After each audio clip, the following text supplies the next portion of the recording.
Alright guys, so we're going to look at the Sumo deadlift, so something that we program very much as part of potentially a strength block, and not a generally great movement for the glutes or the hamstrings or anything in particular, but just a great all-round output and strength movement, so definitely worth still programming. So we're going to get Em to set up in what would be her kind of Sumo stance. Now, what are we really looking for here? Well, a couple of things to consider is we want to obviously be able to get similar to the RDL and to the deadlift. We want to be able to make sure that in that end range hip hinge position that we've got the shoulder blades over the bar. So she's going to kind of reach down now with that wider stance. She might be able to have a little bit more of an upright torso position than she does with the regular deadlift, and as you'll see, that's very much the case. The next thing we're looking at here is that those shoulder blades are still over the bar, which is great, and she's got those knees pushed out so that she's got a nice vertical shin, but the knees are sitting out over the ankle. So this is going to place a lot of strain, but in a very good way, a lot of tension through those adductors, so those inner thighs, as well as, of course, a little bit of quads and a little bit of glutes as well.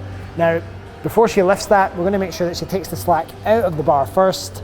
So now that there's no slack on the floor whatsoever, that bar is going to lift off very smoothly off the ground. Relax a second.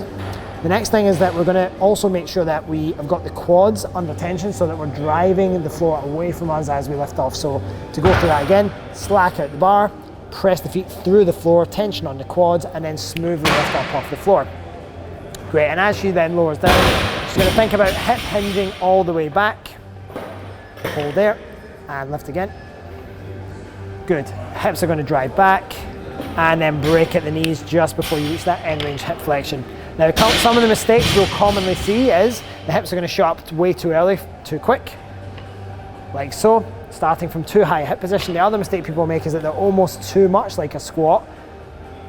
And what we end up finding happens is that a lower back ends up taking over a lot of the slack if you end up sitting your hips too low to start with. So again, a couple of good reps to finish, shoulder blades over the bar, slack out of the bar, feet driving through the floor, and making sure that we're keeping those knees out over the ankles at the start of the movement. Bent, good, last one, driving through the floor, and then locking out the glutes to finish the movement at the top.